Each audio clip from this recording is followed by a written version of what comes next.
اشرح لي صدري ويسر لي أمري واحلل عقدة من لساني يفقهوا قولي إن الحمد لله نحمده ونستعينه ونستغفره نحمده عز وجل ونشكره على فضله المدرار ونعمه الغزار ونصلي ونسلم على سيدنا ومولانا خاتم أنبيائه وأشرف رسله سيدنا ونبينا ومولانا محمد المصطفى المختار فهو خيار من خيار من خيار صلی اللہ تعالی وبارک وسلم علیہ وعلی آلہ الاطہار وصحابتہ الابرار المہاجرین منہم الانصار والتابعین ومن تبعہم بإحسان ما تعاقب اللیل والنہار اما بعد فاعوذ باللہ من الشیطان الرجیم بسم اللہ الرحمن الرحیم وسیجنبها الاتقى الذي يؤتي ماله يتزكى وما لأحد عنده من نعمة تجزى إلا ابتغاء وجه ربه الأعلى ولسوف يرضى صدق الله مولانا العظيم وصدق رسوله النبي الكريم الأمين ونحن على ذلك لمن الشاهدين والشاكرين والحمد لله رب العالمين إن الله وملائكته يصلون على النبي یا ایہا الذین آمنوا صلوا علیہ وسلموا تسلیما الصلاة والسلام علیک یا سیدی یا رسول اللہ وعلی آلک واصحابک یا سیدی یا حبیب اللہ الصلاة والسلام علیک یا سیدی یا رسول اللہ وعلی آلک واصحابک یا سیدی یا حبیب اللہ الصلاة والسلام علیک یا سیدی یا رحمت للعالمین وعلی آلک واصحابک یا سیدی یا شفیع المذنبین۔ انتہائی عزت کے لائق، احترام کے لائق جملہ حاضرین و سامعین کرام، قرآن عزیز فرقان مجید کی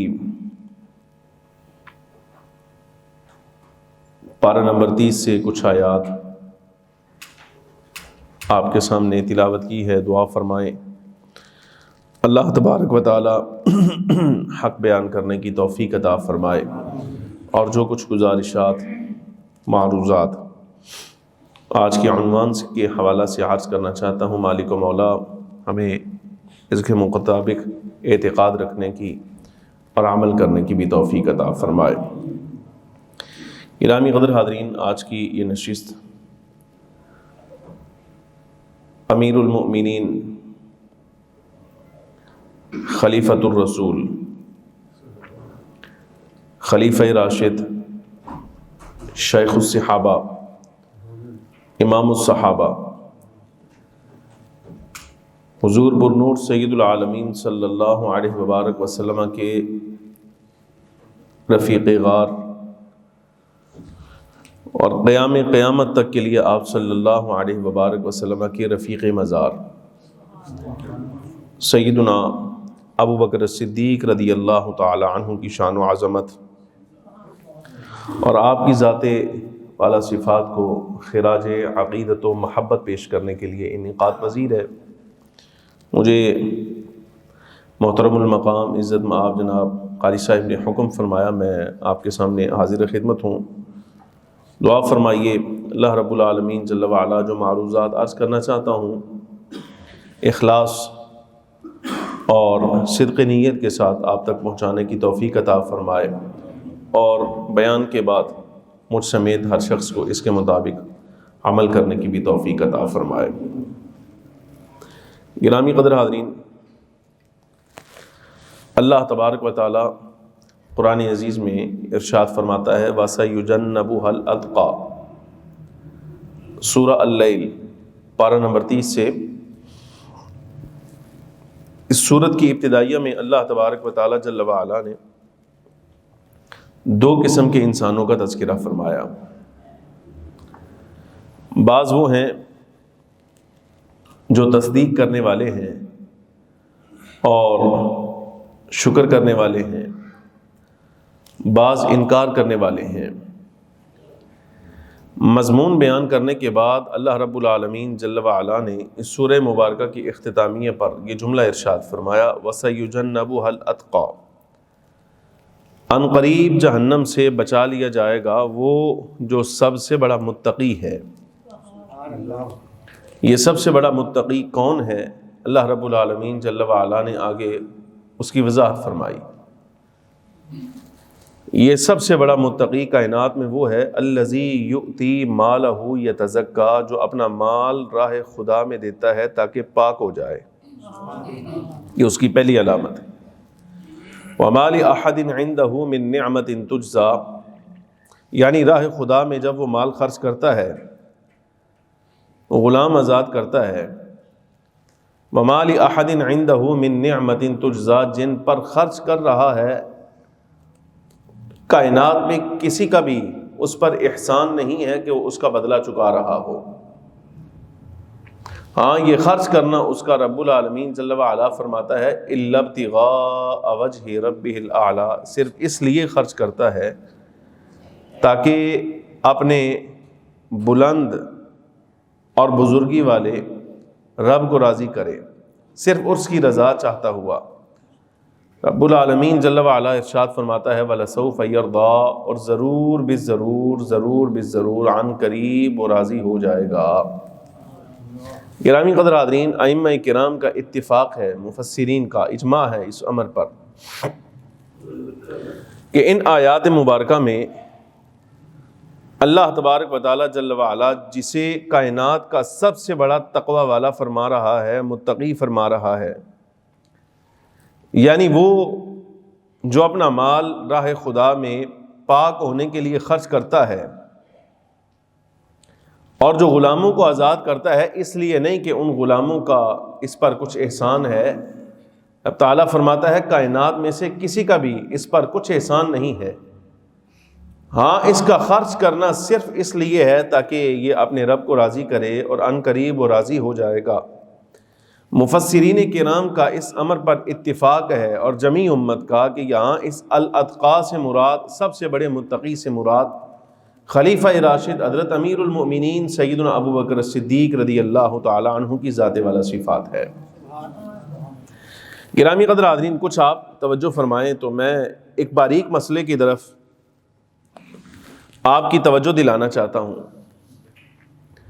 انبیاء کرام صلوات اللہ وسلامہ علیہم اجمعین کا ظہور اس کائنات میں امت کے لیے نعمت عظمیٰ ہوتا ہے۔ دورانیہ کم ہے، میری جو نظر ہے نا گھڑی پر ہے، تقریباً ہمارے پاس ابھی کوئی 38 منٹ باقی ہیں۔ میں کوشش کروں گا کہ سیدنا ابو بکر صدیق رضی اللہ تعالیٰ عنہ کے حوالے سے جو باتیں اس وقت میرے ذہن میں ہیں، میں ان میں سے بچا کر کوئی بھی واپس نہ لے جاؤں، یہ ساری کی ساری آپ کے حوالے کر کے جاؤں تاکہ یہ کام آئے۔ لیکن وقت کا دورانیہ میرے پیش نظر رہے گا۔ یہ آپ سے گزارش صرف اتنی ہے، آپ ذرا توجہ فرمائیے گا تاکہ مجھے بار بار جو ہے وہ آپ کی توجہ دلانے میں وقت ضائع نہ کرنا پڑے۔ انبیاء کرام علیہم السلام کا جو وجود مبارک ہوتا ہے، یہ اس امت کے لیے نعمت عظمیٰ ہوتا ہے، اس لیے کہ امت کی بخشش کا مدار اپنے نبی کے دعوی نبوت کی تصدیق پر ہوتا ہے۔ اگر اقرار کر لیا جائے، کلمہ پڑھ لیا جائے، تو اللہ تبارک و تعالی جل وعلا اس کلمے کی برکت سے بخشش فرما دیتا ہے۔ آپ اتفاق کرتے ہیں؟ اس لحاظ سے دیکھا جائے تو انبیاء کرام علیہم السلام کا وجود مبارک ہے، یہ امت کے لیے نعمت عظمیٰ ہے۔ لیکن یہ بات آپ یاد رکھیے گا، میں اس کو ایکسپلین کرتا ہوں، خود اس کی وضاحت کرتا ہوں۔ جہاں ساری امت کے لیے نبی پاک صلی اللہ علیہ وبارک وسلم اور دیگر ہر نبی کا وجود باعث نعمت عظمیٰ ہے، وہیں امت میں سے جو بالکل پہلی جماعت ہوتی ہے، جو نبی کے سامنے موجود ہوتی ہے نا، بالکل سامنے پہلا دستہ، اول جماعت، انبیاء کرام علیہم السلام کا وجود اس پہلی جماعت کے لیے باعث امتحان و آزمائش بھی ہوتا ہے۔ اس کی وجہ یہ ہے، یہ قاعدہ شرعیہ ہے، قاعدہ شرعیہ۔ آپ کہیں گے انبیاء کا وجود باعث آزمائش ہوتا ہے، باعث ابتلا ہوتا ہے، امتحان کا سبب بنتا ہے امت کے لیے۔ میں کہوں گا ہاں، تھوڑا سا آپ غور فرمائیں قاعدہ شرعیہ پر، تو مجھے امید ہے آپ کو مسئلہ سمجھ آئے گا۔ قاعدہ شرعیہ یہ ہے کہ غیر نبی کی نبوت کا اقرار یعنی اگر کوئی بندہ معاذ اللہ ثم معاذ اللہ نبوت کا جھوٹا دعویٰ کرتا ہے اور دوسرا کوئی شخص اس کے جھوٹے دعوے کا اقرار کر لے تو قاعدہ شرعیہ کے مطابق کافر ہو جائے گا. ایسا ہی ہے نا؟ تھوڑا سا آپ الجل کیجئے گا تاکہ آسانی رہے بات سمجھانے میں. اگر غیر نبی ہے نہیں، معاذ اللہ جھوٹا دعویٰ کرتا ہے نبوت کا، اس کی نبوت کا اقرار کیا تو اقرار کرنے والا کافر قرار پایا.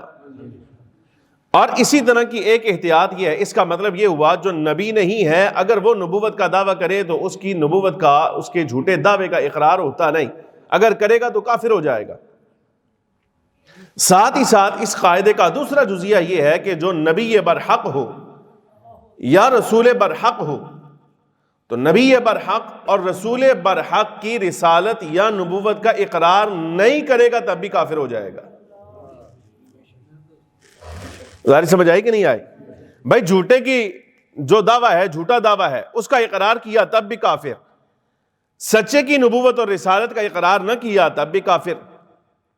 لیکن یہ آزمائش جو سب سے پہلے پیش آتی ہے نا، یہ اول جماعت کو پیش آتی ہے، بعد والوں کو نہیں آتی، اس لیے کہ بعد والے جو ایمان لاتے ہیں وہ تو اپنے سے پہلوں کو دیکھ کر ایمان لاتے ہیں. ان کے لیے پہلوں کا وجود جو ہوتا ہے، پہلے یعنی جو پہلی جماعت ہوتی ہے وہ رہنما ہوتا ہے. آپ دیکھیں اپنے اوپر، آپ اس کا تجربہ کریں. آپ اور میں مسلمان ہیں تو ہمارے مسلمان ہونے میں سب سے پہلا عنصر جو ہمارے وجود میں اثر کیا ہے وہ اس کائنات میں ہمارے آنے کے بعد اللہ رب العالمین جل وعلا نے فضل فرمایا، کرم فرمایا کہ ہم مسلمان گھرانے میں پیدا ہوئے. ہمارے کان میں پہلا نغمہ جو پڑا گیا ہے وہ سرکار کی شہادت کا اور سرکار کی رسالت کے اقرار کا پڑا گیا ہے. اذان، سرکار کی رسالت کا اعلان ہمارے کان میں پڑا گیا. سن شعور میں آئے تو ہم نے محراب میں کھڑا امام بھی دیکھا. ظاہر سمجھ آ رہی کہ نہیں آ رہی؟ ہم نے محراب میں کھڑا امام بھی دیکھا، ہم نے جناب والا مساجد سے اذانوں کی آوازیں بھی سنی، ہم نے نماز بھی دیکھی، روزہ، حج، زکوٰۃ، یہ سارے معاملات دین حق اسلام کے جتنے شعائر اسلامیہ ہیں یہ سارے کے سارے ہم نے خود ملاحظہ کیے. ہمارے لیے تو آسانی یہ تھی اللہ تبارک و تعالیٰ جل وعلا نے عطا فرمائی. یہ جتنے اسباب ہمارے مسلمان ہونے کے ہیں یہ بھی سارے کے سارے عطیہ خداوندی ہیں. لیکن گرامی قدر حاضرین، وہ جو پہلا دستہ ہوتا ہے یعنی سرکار دو عالم صلی اللہ علیہ وسلم کی جماعت کا ہی آپ لگائیں. حضور پر نور سید العالمین صلی اللہ علیہ وبارک وسلم نے جب اعلان نبوت فرمایا تو اس دور میں تو صحابہ کرام علیہم الرضوان جو مسلمان ہوئے ہیں ان کے سامنے تو مکہ مکرمہ میں اذان کی آواز ابھی تک تو کوئی نہیں تھی. انہوں نے تو بیت اللہ الحرام میں کوئی امام کھڑا اس وقت نہیں دیکھا. سمجھ آ رہی کہ نہیں آ رہی؟ یہ جتنے اسلامی شعائر ہیں ظاہر ہے یہ حضور پر نور سید العالمین صلی اللہ علیہ وسلم کے اعلان نبوت کے ساتھ ہے نا، تو بعد میں ہوئے، انہوں نے تو کچھ نہیں دیکھا. تو فخر عالم صلی اللہ علیہ وبارک وسلم کی نبوت اور رسالت کا اقرار کرنا یہ ان کے لیے احتیاط کا مرحلہ تھا، احتیاط کا. وہ میں نے قاعدہ شرعیہ آپ کو بتا دیا. جناب اگر کسی اور کی تصدیق کرتے تو مسلمان نہ بنتے، سرکار کی تصدیق نہ کرتے تب بھی مسلمان نہ بنتے. اللہ رب العالمین جل وعلا نے اسی وجہ سے آپ اور میں ایمان لے آئیں، آپ اور میں مسلمان ہو جائیں تو ہماری تعریف میں اگر قرآن کچھ کہے گا تو صرف آمنو کہے گا، عامل الصالحات کہے گا، بھئی وہ جو ایمان لائے اور نیک عمل کیے.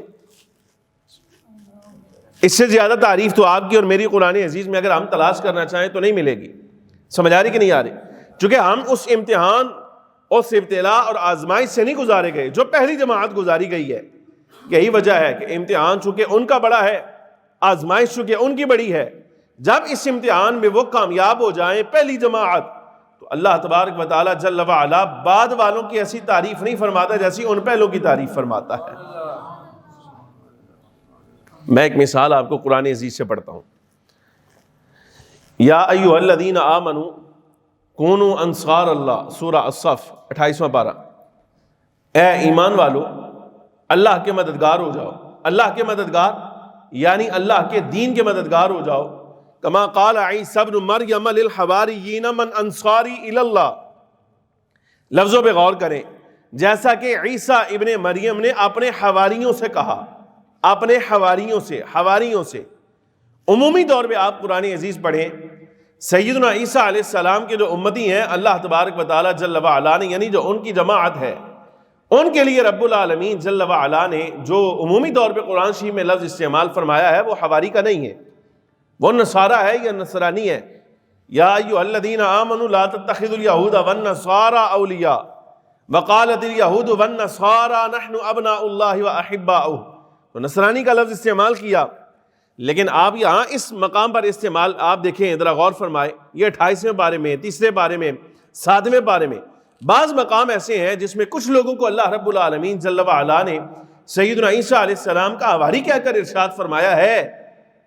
تو اب فرق تو ہے نا بھئی، مددگار اور ہے، طرفدار اور ہے، جانبدار اور ہے، نصاری، نصرانی، نصارہ یہ ہے مددگار، طرفدار، جانبدار، لیکن حواری اور چیز ہے، اس لیے کہ جانبدار ہونے میں، طرفدار ہونے میں، حمایت والا ہونے میں، مددگار ہونے میں اور صاحب اسرار اور صاحب راز ہونے میں فرق ہوا کرتا ہے۔ رازدار اور ہوتا ہے، حمایت والا اور ہوتا ہے، رازدار اور ہے، طرفدار اور ہے، رازدار کا مقام الگ ہوتا ہے، جانبدار کا مقام الگ ہوتا ہے۔ باقی ساری کی ساری امت جو ہے وہ نصارہ کہلائی ہے، نصرانی کہلائی ہے، لیکن جو اول دستہ ہے بالکل سامنے ایمان لانے والا صاحبان اسرار ہیں، انہیں اللہ رب العالمین جل وعلا نے نصرانی نہیں کہا، بلکہ اللہ تبارک و تعالی نے ان کی تعریف جناب والا حواری کہہ کر فرمائی ہے۔ اب یہی شے اللہ رب العالمین جل وعلا نے سرکار دو عالم نور مجسم صلی اللہ علیہ وبارک وسلم کے اصحاب میں بھی ایسی ہی رکھی ہے۔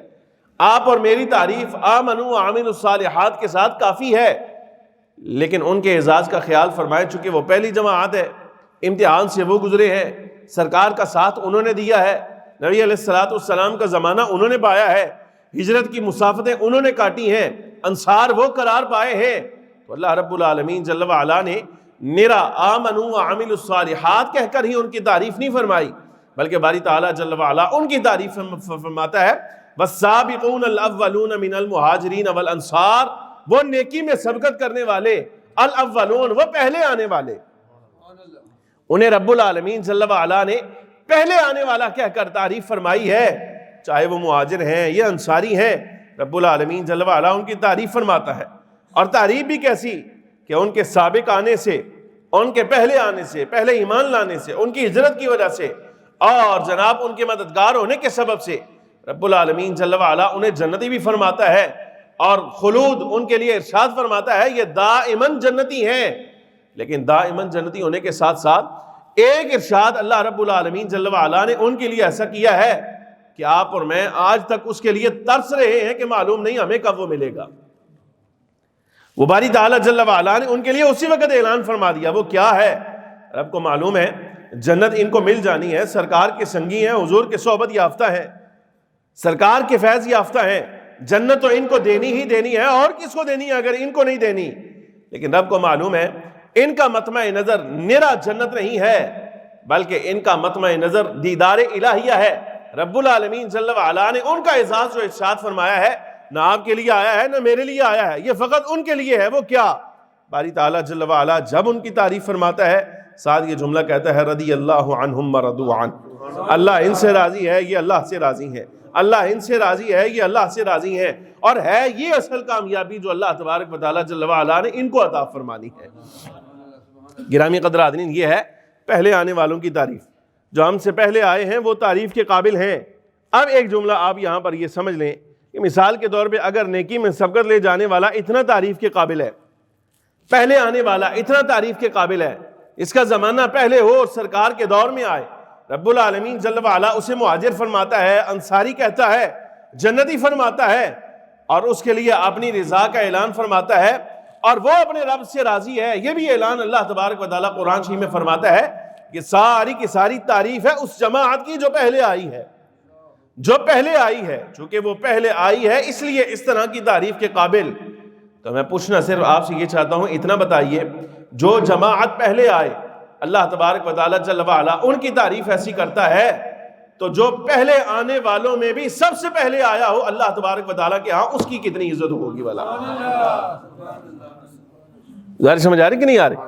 بھئی پہلے آئے ہیں تو ان کی تعریف اتنی زیادہ، تو جو ان پہلوں میں بھی سب سے پہلے آیا ہے، یعنی حضرت سیدنا ابوبکر صدیق رضی اللہ تعالی عنہ، اللہ تبارک و تعالی جل وعلا کے ہاں ان کی کتنی قدر ہوگی بلا۔ یہ نرا آیت کا ایک معنی میں نے آپ کو سمجھایا، چلے ایک مسئلہ اور سمجھیں۔ ہمارے ہاں بات چل پڑی اس زمانے میں، ویسے اہل السنہ والجماعہ کی بولی ایسی نہیں تھی. بعض لوگوں نے ٹائٹل تو اہل سنت کا ہی لگایا ہے اور وہ کہتے بھی اپنے آپ کو اہل سنت ہی ہیں. مناظر اعظم ہیں تو اہل سنت کے، غصہ نہیں کرنا، اس کو مسئلہ ہے یہ، اب آپ قبول فرمائیے گا تاکہ آپ کو یہ مسئلہ یاد ہو جائے. مناظر وہ اہل سنت کے ہیں، مفتی اعظم بھی وہ اہل سنت میں قرار پاتے ہیں، اور گرامی قدر حاضرین انہوں نے جو مال سمیٹنا ہے وہ بھی اہل سنت سے سمیٹنا ہے. اپنے لیے انہوں نے جو شمشیر اعلیٰ حضرت اور فلاں فلاں اس طرح کے ٹائٹل لینی ہیں وہ بھی اعلیٰ حضرت یعنی مسلک حق اہل سنت سے لینے ہیں. یہ ساری چیزیں انہوں نے وصول اور عزتیں، مال سمیت عزتیں ساری کی ساری انہوں نے سمیٹنی اہل سنت میں ہیں. لیکن یہ بڑی کم نصیبی کی بات ہے، یہ سارا کچھ سمیٹنا اہل سنت سے ہے، لیکن اہل سنت کے ہی سٹیج پر بیٹھ کر بولی جو ہے وہ اوروں کی بولنی. سمجھ آ رہی کہ نہیں؟ وہ بولی ہماری نہیں ہے. اہل سنت و جماعت کی اتفاقی بولی کیا ہے کہ صحابہ کرام رضی اللہ تعالیٰ عنہم اجمعین سارے کے سارے بلا استثناء سارے کے سارے جنتی ہیں. صحابہ کرام عالم و رضوان سارے کے سارے بلا استثناء جنتی ہیں. قرآن عزیز نے بھی یہی مسئلہ ارشاد فرمایا ہے. حضور پر نور سید العالمین صلی اللہ علیہ وبارک وسلم نے بھی یہی مسئلہ ارشاد فرمایا ہے. لیکن آج کچھ لوگ ایسے ہیں جو ہیں اہل سنت میں سے، لیکن وہ استثناء کرتے ہیں اور کہتے ہیں نا، صحابہ کرام علیہم الرضوان میں نرے وہ جنتی ہیں جو صرف اور صرف سرکار دو عالم صلی اللہ علیہ وسلم کی زبان اقدس سے جنت کی بشارت پا چکے، اس کے علاوہ باقی جنتی نہیں ہے. شاید ہو سکتا ہے جن کو آج ہم رضی اللہ عنہ کہہ رہے ہیں قیامت کے دن ان کا نتیجہ ہمارے گمان کے خلاف نکل آئے.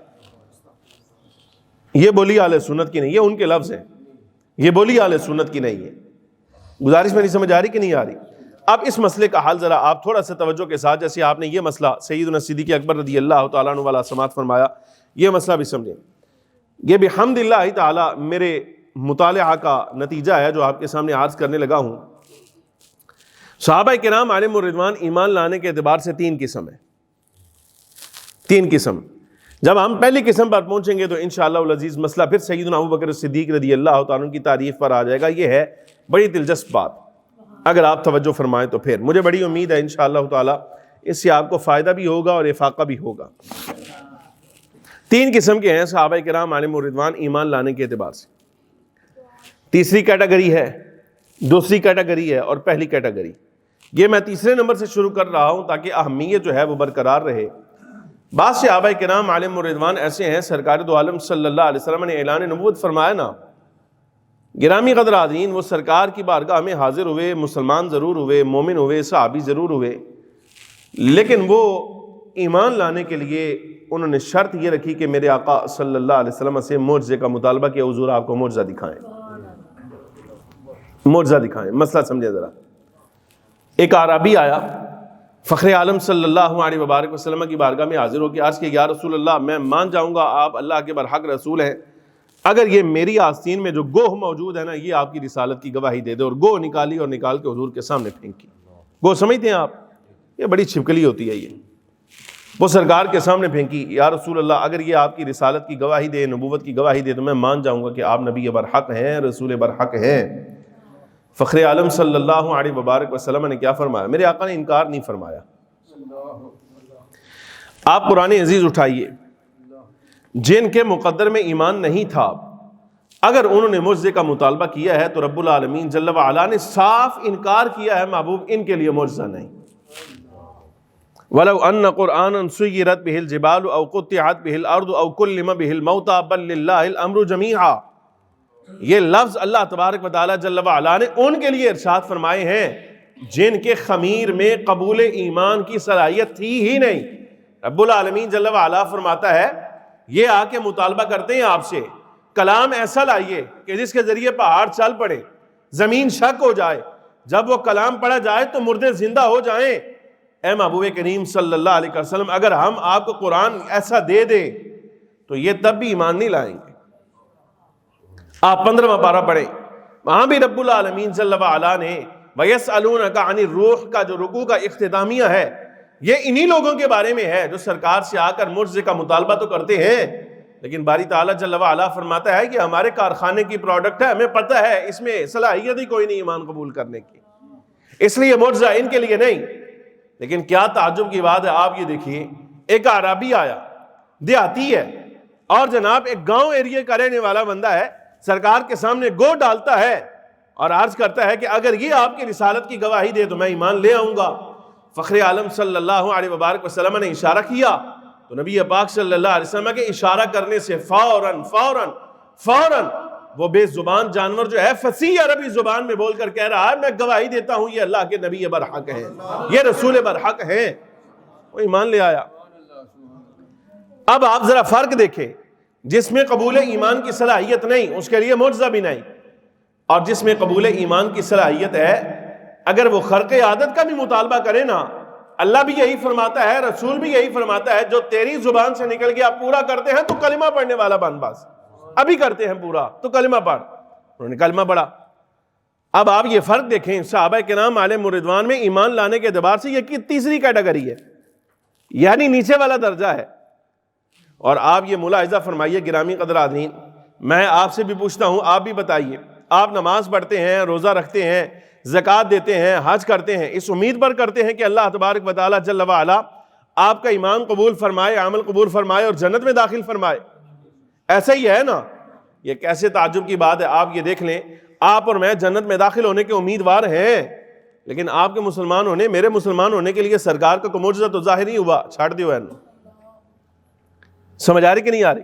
سرکار دو عالم صلی اللہ علیہ وسلم کا کوئی معجزہ تو ظاہر نہیں ہوا، نہ آپ کے لیے سرکار نے کوئی معجزہ دکھایا ہے، نہ میرے لیے کوئی معجزہ ظاہر فرمایا ہے، لیکن کیا بات ان کے بارے میں آپ دیکھیں، آپ کے لیے کوئی معجزہ نہیں، کیوں؟ ہماری حیثیت نہیں معجزہ دیکھنے والی، اس لیے تو 14 صدیاں دور آئے ہیں ہم، ہماری حیثیت ہی نہیں۔ اب جب آپ کے لیے کوئی معجزہ نہیں، میرے لیے کوئی معجزہ نہیں، تو ہم اپنے ایمان کے مطابق جنت میں داخلے کے امیدوار ہیں، اور وہ جن کے قبول ایمان کے لیے اللہ تبارک و تعالیٰ اور سرکار معجزہ بھی ظاہر فرماتے ہیں، ان کے لیے ابھی سوچ بچار کی جائے گی کہ وہ جنت میں جائیں گے کہ نہیں جائیں گے۔ گزارش سمجھ آئی کہ نہیں آئی؟ بھائی آپ کی اور میری حیثیت ہی کوئی نہیں، ہم یہاں اپنے امام صاحب کے پیچھے کھڑے ہو جائیں، یا میں مثال کے طور پہ اگر امام بن جاؤں تو میں اپنے مقتدیوں کے لیے یہ امید کرتا ہوں کہ اللہ تبارک و تعالیٰ جل وعلا انہیں بخش دے گا۔ میں کہتا ہوں میں اپنے مقتدیوں کے لیے کروں، اور مسجد میں کھڑا ہر امام اپنے مقتدی کے لیے، اور ہر مقتدی اپنے امام کے پیچھے کھڑا ہو کے یہ توقع کرے کہ اللہ تبارک و تعالیٰ جل وعلا مجھے بخش دے گا، میں کہوں گا ہماری امامت کی تو حیثیت ہی کوئی نہیں، ہم عام آدمی کے پیچھے کھڑے ہو جائیں، عام امام کے پیچھے، تو ہم جنت کے امیدوار، اور وہ جو امام الانبیاء کے پیچھے کھڑے ہوئے ہیں ان کے لیے بھی آپ سوچ بچار کرتے ہیں کہ وہ جائیں گے کہ نہیں جائیں گے۔ سمجھ آ رہی کہ نہیں آ رہی؟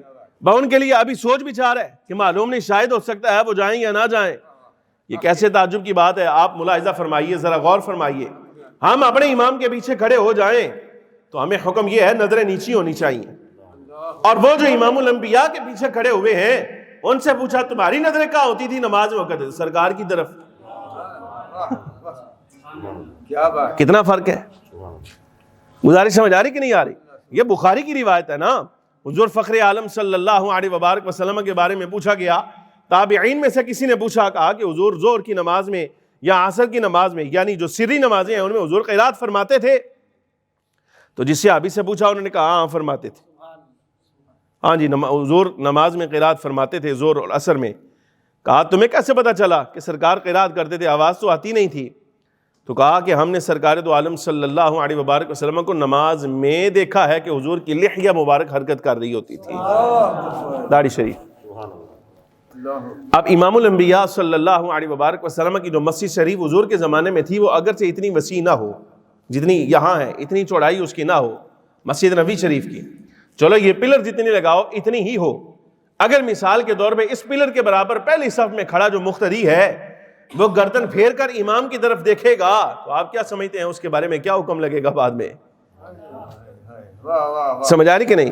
یہ جناب ہمارے بارے میں حکم ہے، ہم بھی امام ہے نا، آپ کی مسجدوں کے ہم بھی امام ہیں، یہ ہمارے لیے حکم ہے، اور یہ آپ کے لیے حکم ہے کہ آپ گردن پھیر کے نہیں دیکھ سکتے۔ تو آپ ان کی نمازوں کا ذرا حال تو دیکھیں نا کہ اللہ نے انہیں کیا شان عطا فرمائی ہے، وہ وہاں کھڑا ہو کے حضور کو دیکھ رہا ہے کہ لحیہ مبارک حرکت کر رہی ہے کہ نہیں کر رہی۔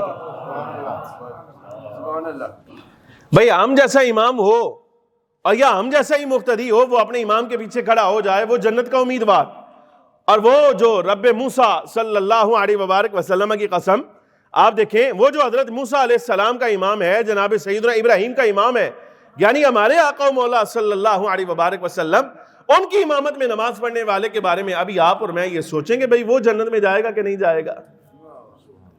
گزارش سمجھ آ رہی کہ نہیں آ رہی؟ لیکن یہ حال ہے تیسری کیٹیگری کا، جو معجزہ دیکھ کر ایمان لائے ہیں۔ ان سے اوپر والی کیٹیگری تھی گرامی قدر حاضرین دوسری، کہ اللہ رب العالمین جل وعلا نے انہیں پیدا ہی سمجھے ایمان کے لیے کیا تھا۔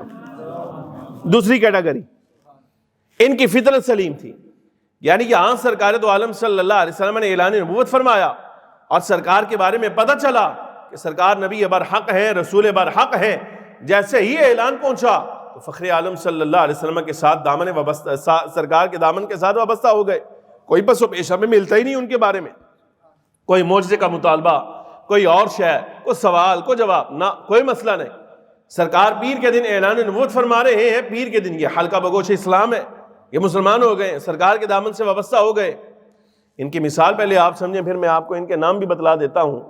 ان کی مثال ایسے ہی ہے جیسے ایک چراغ ہو، چراغ بڑا خوبصورت ہو، اس میں ایندھن بھی ہو، اس کا تیل بھی ہے، اور وہ جو بتی اس کی جلنی ہے نا وہ بھی اس میں موجود ہے۔ یعنی مطلب یہ کہ اس وقت صلاحیت ساری اس میں موجود ہے روشنی دینے کی، بس اتنی کمی ہے کہ اس کو چنگاری لگنی ہے۔ اگر اس چراغ کو چنگاری لگا دی جائے تو جناب والا آپ دیکھیں گے کہ اس چراغ کے نور سے اور اس کی روشنی سے در و دیوار جو ہے وہ فیض اٹھائیں گے۔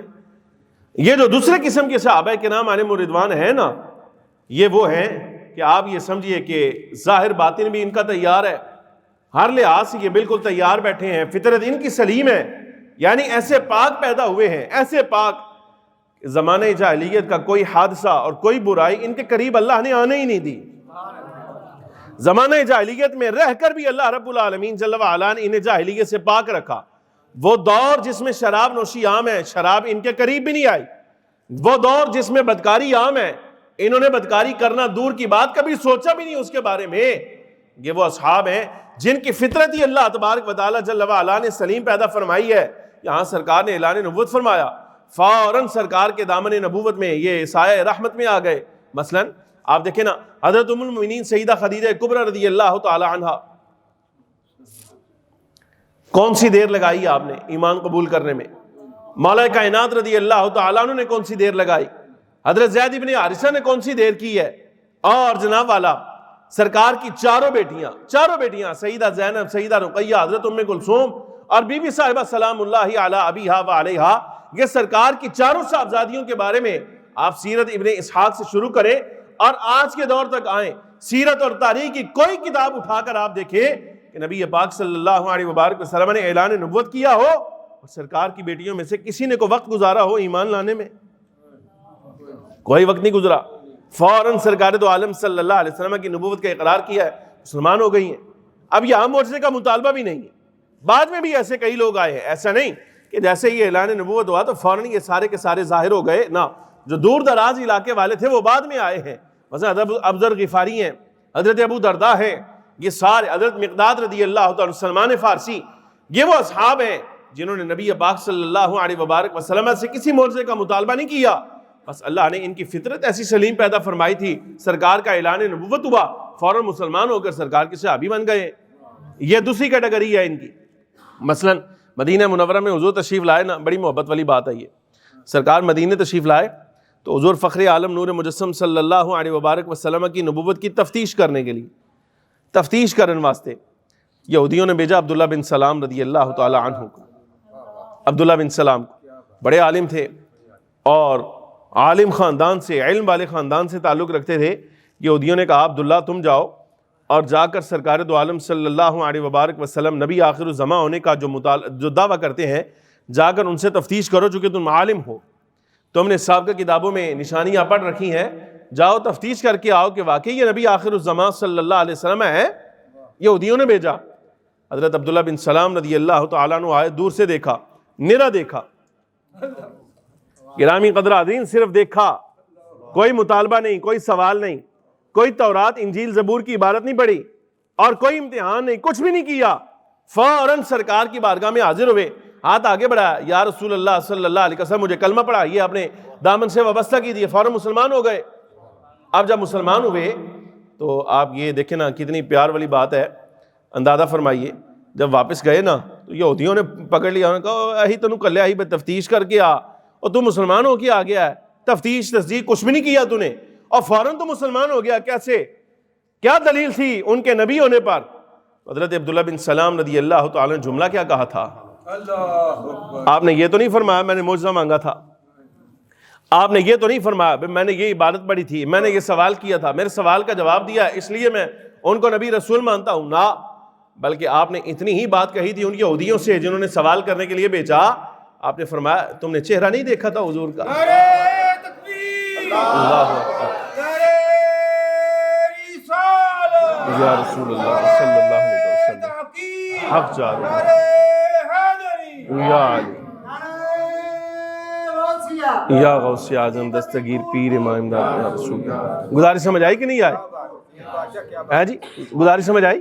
آپ دیکھیں یہ دوسری کیٹیگری ہے, جو معجزہ والے ہیں وہ بھی صحابی ہیں نبی پاک صلی اللہ علیہ وسلم کے اور جنتی ہیں جناب. یہ اس سے اوپر والی کیٹیگری ہے جن کی فطرت ہی اللہ تبارک و تعالیٰ جل وعلا نے سلیم پیدا فرمائی ہے, ان کو معجزے کی ضرورت ہی نہیں تھی. یہ اوپر والی کیٹیگری, ان کا درجہ بھی اعلیٰ ہے تیسرے درجے والوں سے, کوئی سوال کوئی نہیں کیا, یہ اپنی نوعیت کے اعتبار سے جنت میں داخل ہوں گے, اپنے درجے کے اعتبار سے. اور اب آئیے پہلی کیٹیگری پر, میں دعویٰ نہیں کرتا لیکن اتنی بات ضرور کہتا ہوں کہ جو قسم اب میں آپ کے سامنے پڑھنے لگا ہوں شاید ہو سکتا ہے باقی دو بھی آپ نے پہلے نہیں سنی ہوں گی, لیکن اس کے بارے میں مجھے بالیقین آپ کے سامنے, یہ میں آپ سے عرض کر رہا ہوں علماء سے نہیں, یہ تو پڑھے پڑھائے لوگ ہیں, یہ آپ سے عرض کر رہا ہوں شاید ہو سکتا ہے یہ قسم آپ کی نظروں سے کبھی نہ گزری ہو.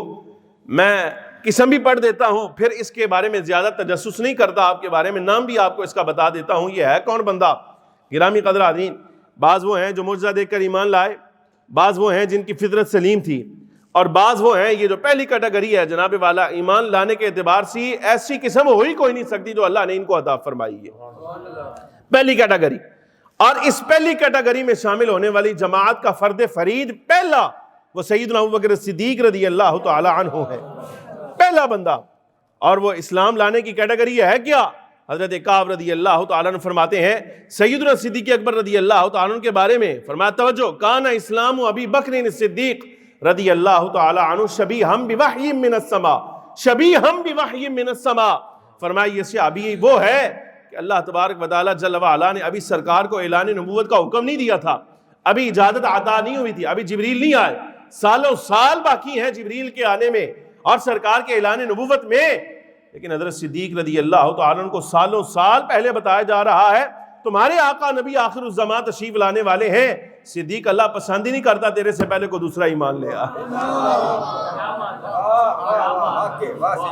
الہام, الہامی طور پر, یعنی بعض وہ ہیں جو معجزہ دیکھ کر ایمان لائے, بعض وہ ہیں جو فطرت سلیمہ کی وجہ سے ایمان لائے, اور بعض وہ ہیں جن کے دل پہ اللہ تبارک و تعالیٰ الہام فرماتا رہا ہے بھائی تیاری کر, نبی آخر الزمان صلی اللہ علیہ وسلم مبعوث ہونے والے ہیں تو فوراً ان کے دامن سے وابستہ ہوگا. اور اس جماعت کا فرد فرید سیدنا ابوبکر صدیق رضی اللہ تعالی عنہ ہے, وہ پہلا بندہ جس کو اللہ نے یہ شرف عطا فرمایا. اب دلیل دیکھیں, میرے خیال سے کوئی 17-18 برس عمر ہوگی حضرت سیدنا صدیق اکبر رضی اللہ تعالیٰ عنہ کی اس واقعے کے وقت, لیکن تحقیق کے مطابق اس سے بھی کم ہونی چاہیے. امام ابو نعیم اصفہانی اور طبقات ابن سعد, امام ابن سعد کی طبقات وغیرہ کے مطابق جب یہ واقعہ ہوا اس وقت خود حضور پر نور سید العالمین صلی اللہ علیہ وسلم کی جو عمر مبارک ہے نا وہ یا 10 برس تھی یا 12 برس تھی.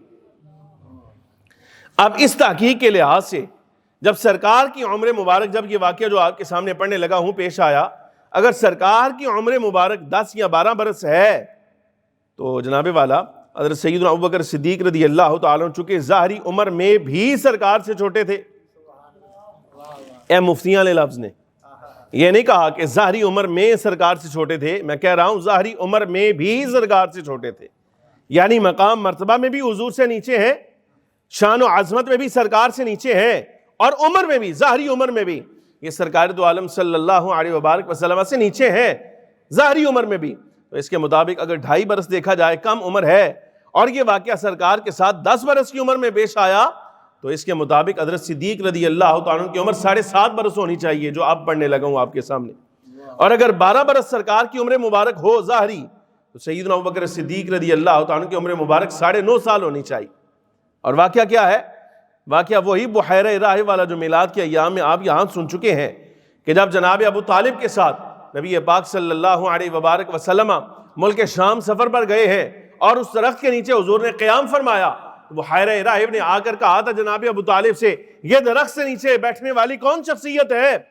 تو بتایا یہ محمد صلی اللہ علیہ وسلم ہے، یہ محمد ابن عبداللہ ہے. کہا یہ محمد ابن عبداللہ نہیں ہے، یہ محمد الرسول اللہ صلی اللہ علیہ وسلم ہے. جب یہ واقعہ ہوا تو جناب ابوبکر صدیق رضی اللہ تعالیٰ عنہ سرکار کے ساتھ تھے، سرکار کے ساتھ اس سفر میں حضرت صدیق رضی اللہ تعالیٰ عنہ تاریخ نگار لکھتے ہیں. اب ہوا یہ بحیرہ راہب نے یہ ساری تصدیقات جب کر لیں، کچھ عرصہ گزرا، کچھ 18 برس کو 20 برس حضرت صدیق رضی اللہ تعالیٰ عنہ کی عمر مبارک ہوئی نا، تو آپ آئے ملک شام تجارت کے لیے. آپ خود بھی تاجر تھے، تجارت کے لیے آئے تو یہاں ایک خواب دیکھا. توجہ، ایک خواب دیکھا. جب صبح ہوئی تو اسی بحیرہ راہب سے جس نے سرکار دو عالم صلی اللہ علیہ وسلم کی نبوت کا اعلان کیا تھا نا، جب سرکار دو عالم صلی اللہ علیہ وسلم ابھی کم عمری میں تھے ظاہراً، تو اس وقت جو اعلان اس نے کیا اسی سے جناب صدیق اکبر رضی اللہ تعالیٰ عنہ حاضر ہوئے اور عرض کیا میں نے خواب دیکھا ہے، اس کی تعبیر بیان فرماؤ. کہا بتاؤ خواب بتاؤ. خواب بتایا، حدیث مبارکہ میں اس کی وضاحت نہیں ہے. جب خواب بتایا تو جو ماہر ہوتا ہے نا، ماہر معبر ہوتا ہے، وہ ایسے ہی فوراً خواب کی تعبیر نہیں بتا دیتا، پہلے پوچھتا ہے تو کون ہے بھئی کس قبیلے سے تیرا تعلق ہے، کس خاندان سے ہے. کہ ظاہراً ہمارے ہاں دیکھ لیا جائے ہاں بھی شادی شدہ ہے کہ نہیں، بس تیری کو بات چیت تو نہیں چل رہی، کرتا کیا ہے تو، تیرا والد کون ہے، وہ کیا کرتا ہے. اس طرح کے سوالات جو ہے نا وہ کر کے پھر اس کے بعد تعبیر بتائی جاتی ہے. یہ دیکھا جاتا ہے بھئی یہ خواب دیکھنے کا اہل بھی ہے کہ نہیں. نہیں سمجھ آئی بھئی یہ خواب دیکھنے کا اہل بھی ہے کہ نہیں ہے، ایسے ڈنگی مارتا ہے. ملکہ زبیدہ نے جس وقت خواب دیکھا تھا، اگر آپ کو یاد ہو، ملکہ زبیدہ نے خواب دیکھا جس وقت، اور صبح ہوئی تو اپنی خادمہ سے کہا جا کر تعبیر اس کی پوچھ کے آئی امام مالک سے. بعض روایات میں امام محمد ابن سیرین کے بھی الفاظ ہیں، محمد ابن سیرین سے اس کی تعبیر پوچھ کے آ. اب وہ لونڈی خادمہ نوکرانی جس وقت آئی خواب بیان کیا تو امام مالک غصے سے آگے فرمایا دفع ہو جائے تو تیری حیثیت نہیں خواب دیکھن دی، جا جس نے دیکھا ہے اس کو بھیج. تیری کیا حیثیت ہے یہ خواب دیکھنے کی جو تو پوچھ رہی ہے، جا دفع ہو جائے یہاں سے، جس نے دیکھا اس کو بھیج. جناب بسا اوقات خواب دیکھنے کی حیثیت نہیں ہوتی، وہ معبر کو پتہ چل جاتا ہے. جناب والا جس وقت خواب بیان کیا حضرت صدیق رضی اللہ تعالیٰ تو بحیرہ راہب نے پوچھا من این انت، کہاں سے آئے ہو تم؟ کہا جی میں مکہ سے آیا ہوں. کرتے کیا ہو؟ جی تاجر ہوں. کس قبیلے سے تمہارا تعلق ہے؟ کہا جی بنو تیم سے تعلق ہے. آپ جملہ سننا ذرا، یہ ہے الہام. خواب دیکھا نا، خواب کی تعبیر جس وقت سامنے آئی یہ ہے الہام حضرت صدیق رضی اللہ تعالیٰ کی طرف. اور اس وقت جبکہ آپ کی عمر مبارک ابھی 17-18 برس 20 برس ہے، اس وقت اللہ تبارک و تعالیٰ جل وعلا آپ کو تیار کر رہا ہے.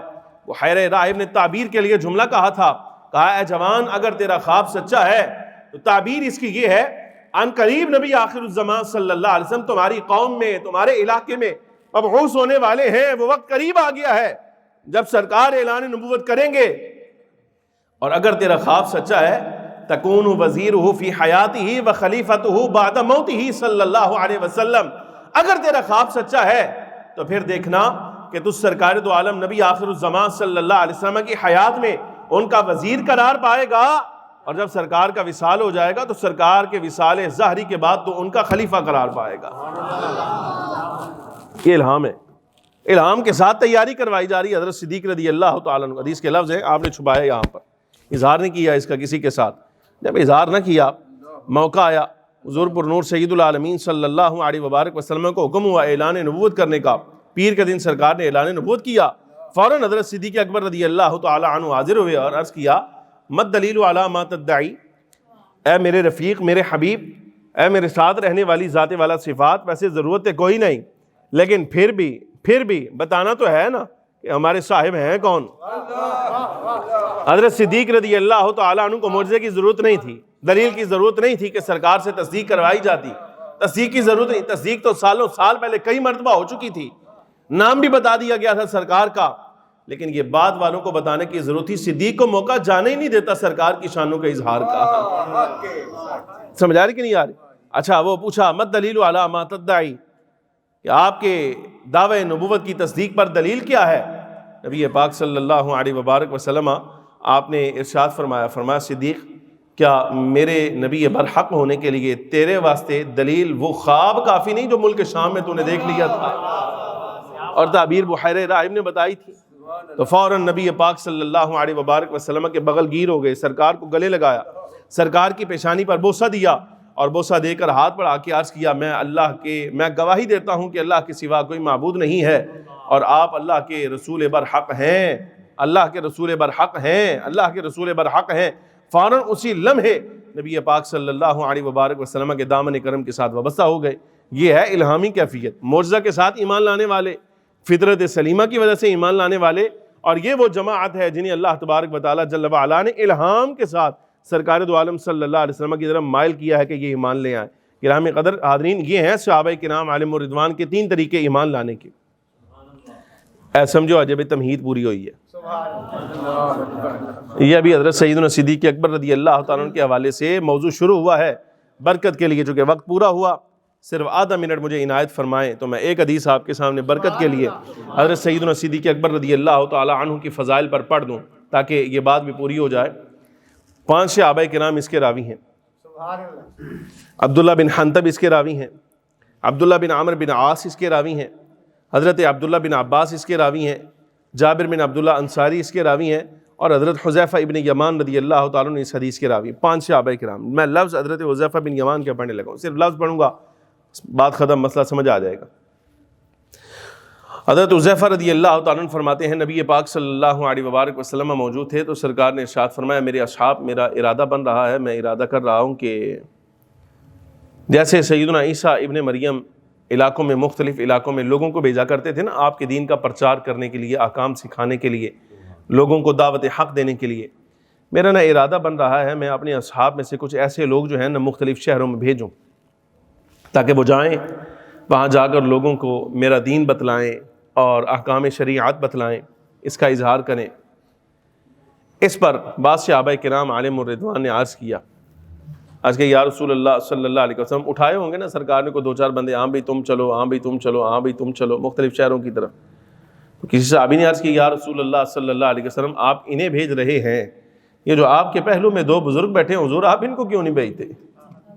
اور اشارہ کیا حضرت صدیق اور حضرت فاروق رضی اللہ عنہما کی طرف، یا رسول اللہ آپ ان دونوں بزرگوں کو کیوں نہیں بھیجتے؟ کیوں؟ اس لیے یہ بزرگ ہیں، عمر رسیدہ ہیں، زیادہ وقت انہوں نے آپ کے ساتھ گزارا ہے، حضور زیادہ وقت گزارا ہے، احکام زیادہ یاد ہیں، قرآن زیادہ یاد ہے، معاملہ فہمی زیادہ ہے، سمجھداری زیادہ ہے، تجربہ ان کا زیادہ ہے، سفر و حضر میں زیادہ یہ آپ کے ساتھ رہے ہیں، دین یہ زیادہ سمجھتے ہیں، حضور آپ ان کو کیوں نہیں بھیجتے؟ بس یہ جملے پر غور کریں گرامی قدر حاضرین جو سرکار دو عالم صلی اللہ علیہ وسلم نے ان کے بارے میں فرمایا. میرے آقا مولا صلی اللہ علیہ وسلم نے ارشاد فرمایا لا غنا لی عنہما، فرمایا میرے اصحاب ان کو کیسے بھیج دوں، ان کے بغیر میرا گزارا نہیں ہوتا. لا غنا لی عنہما او بی عنہما، فرمایا ان کو میں کیسے بھیج دوں، ان کے بغیر میرا گزارا نہیں ہوتا. اس کا مطلب یہ نہیں کہ سرکار دو عالم صلی اللہ علیہ وبارک وسلم کو حضرت صدیق فاروق رضی اللہ عنہما کے محتاج ہیں، نہ محتاج نہیں. سرکار دو عالم صلی اللہ علیہ وسلم کو کائنات میں اللہ تبارک و تعالیٰ جل وعلا نے صرف اپنی ذات کا محتاج بنایا ہے، غیر کا محتاج بنایا ہی نہیں سرکار. لیکن میرے آقا و مولا صلی اللہ علیہ وسلم کا ان کے ساتھ قلبی تعلق ایسا ہے، حضور فرماتے ہیں یہ چلے جائیں، یہ میری نظروں سے اوجھل ہو جائیں تو میرا ان کے بغیر گزارا نہیں، میرا گزارا نہیں ہوتا. اور اگلے جملے جو حضور فخر عالم صلی اللہ علیہ وبارک وسلم نے ان کے لیے ارشاد فرمائے، میرے آقا نے ارشاد فرمایا یہ یاد رکھنا یہ دین کے لیے ایسے ہی ہیں دونوں، دین کے لیے، فرمایا یہ دین کے لیے ایسے ہی ہیں جیسے جسم کے لیے آنکھ اور کان ہوتے ہیں. جسم ہو بڑا اچھا بھلا، سرکار سمجھانا یہ چاہتے ہیں، بڑا بھلا جسم ہو، جوانی ہو عین، لیکن مثال کے طور پہ وہ جوان آنکھ سے اور کان سے محروم ہو تو آپ بتائیں ذرا اس کا وہ کیسا لگے گا بھلا؟ وہ جیسا چاہے خوبرو ہو جائے، جیسا چاہے جوان ہو، لیکن جناب والا آنکھ اور کان کے بغیر وہ کیسا لگے گا؟ میرے آقا و مولا صلی اللہ علیہ وسلم یہی سمجھانا چاہتے ہیں. فرمایا جس طرح بڑا خوبصورت جسم بھی ہو لیکن جسم خوبصورت ہو، آنکھ اور کان سے محروم ہو، جس طرح آنکھ اور کان سے جسم محروم ہو وہ بھلا نہیں لگتا، اگر دین سے صدیق اور فاروق کو نکال دیا جائے تو تم خود تصور کر لو کہ دین کیسا نظر آئے گا۔ یہ فخر عالم صلی اللہ علیہ وسلم کا فرمان ہے۔ گرامی قدر حاضرین، اہل السنہ والجماعہ کا عقیدہ یہ ہے کہ حضور فخر عالم صلی اللہ علیہ وبارک وسلم، اب آپ کے سامنے اس چیز کی وضاحت کی ضرورت تو نہیں ہے، اس لیے کہ آپ ہی تو وہ احباب ہیں، وہی سامعین ہیں۔ آپ محرم الحرام میں کئی مرتبہ حضرات حسنین کریمین اور سرکار کی اہل بیت کی شانیں ایک ایک گھنٹے کے اندر میں آپ کے سامنے بیان کر چکا ہوں اور کئی مرتبہ بیان کر چکا ہوں۔ اب یہ میرا پہلا موقع ہے کہ میں آپ کے سامنے حضرت صدیق اکبر رضی اللہ تعالیٰ عنہ کی شان و عظمت کے اظہار کے لیے آیا ہوں۔ یہ بات آپ کو سمجھانے کی ضرورت ہی نہیں، اس لیے بس پھر بھی آپ کی توجہ دلاتا ہوں، یہی اہل سنت کا مزاج۔ محرم میں اسی مسجد کو آپ نے بھرا ہوا دیکھا کہ وہ سرکار کی اہل بیت کی شان و عظمت سننے اور سمجھنے کے لیے آئے ہیں، اور آج یہی مسجد ہے، یہی محراب ہے، اور بولنے والا بھی بندہ یہی ناچیز ہے کہ جناب والا یا حضرت صدیق اکبر رضی اللہ تعالیٰ عنہ کی شان و عظمت کا بھی اظہار کیا جا رہا ہے۔ یہی اہل سنت کا مزاج ہے۔ عقیدہ ہمارا یہی ہے کہ فخر عالم صلی اللہ علیہ وبارک وسلم کے ساتھ جو شے منسوب ہو جائے، عام عظیم و نبی علیہ السلام کے اصحاب ہوں، حضور کے اہل بیت ہوں، اہل سنت و جماعت کے نزدیک یہ سارے کے سارے عزت والے ہیں، احترام والے ہیں، توقیر والے ہیں۔ جو عزت سرکار نے انہیں دے دی ہیں بحمد اللہ تعالی، ہم اس عزت کا اقرار بھی کرتے ہیں اور اس کا بیان بھی کرتے ہیں۔ دعا فرمائیں اللہ رب العالمین جل وعلا ہمیں ان کے ساتھ کامل محبت کی توفیق عطا فرمائے، اور فتنوں سے بچتے ہوئے دین حق اسلام مسلک حق اہل سنت و جماعت پر استقامت عطا فرمائے۔ وآخر دعوایا ان الحمد للہ رب